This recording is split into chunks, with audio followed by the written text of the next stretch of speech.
In the last year, Apple has talked about their new Apple Intelligence about every chance they can. Starting with the new M4 iPad Pros, then the new iPhones, and now we just got new Macs built from the ground up for Apple Intelligence. With Apple Intelligence. Apple Intelligence. Apple Intelligence. Apple Intelligence. Apple Intelligence. Apple Intelligence. AI for the rest of us. For the last few months now, I've been on all the Apple betas trying to test out Apple Intelligence as much as I can, and I think there's 3 categories for Apple Intelligence: practical background tasks, utility-focused features, and entertaining but non-essential functions.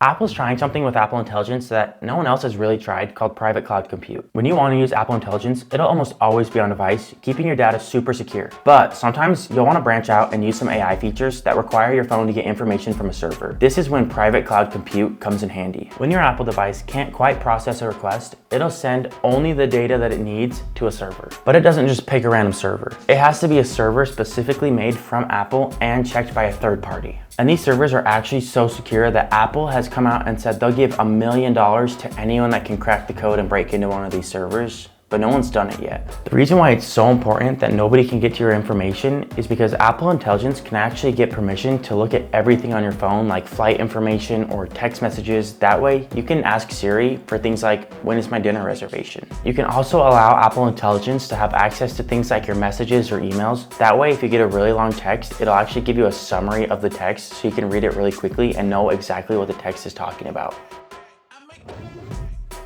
There's actually a lot of Apple Intelligence features that you have to know about in order to use, but if you know about them, they can be really helpful. For example, you can actually use ChatGPT on Apple Intelligence, but you have to go into settings and turn it on before it'll actually use ChatGPT. So that's something you have to know about in order to use it. Then, even when you allow ChatGPT, if you want to use Siri to ask ChatGPT something, you have to say, hey, ask ChatGPT, how many items are on the McDonald's menu?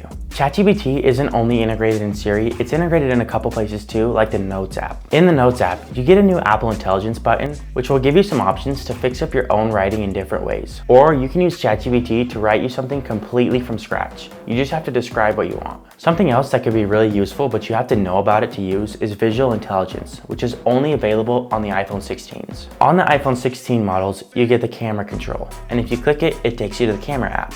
But if you press and hold, it'll take you to Visual Intelligence. At first, it looks like a camera app, but if you take a picture of something, you can now send it to Google or ChatGPT and get some more information about it. Speaking of taking pictures, there's one more Visual Intelligence feature that I think is really useful, and it's in the Photos app. So if we take a quick picture of my iPad, and then we see that trash that's in the corner, that's where the cleanup feature comes in. I can actually edit this photo, then click cleanup. Then I just have to select the trash, and just like that, the trash is out of the picture.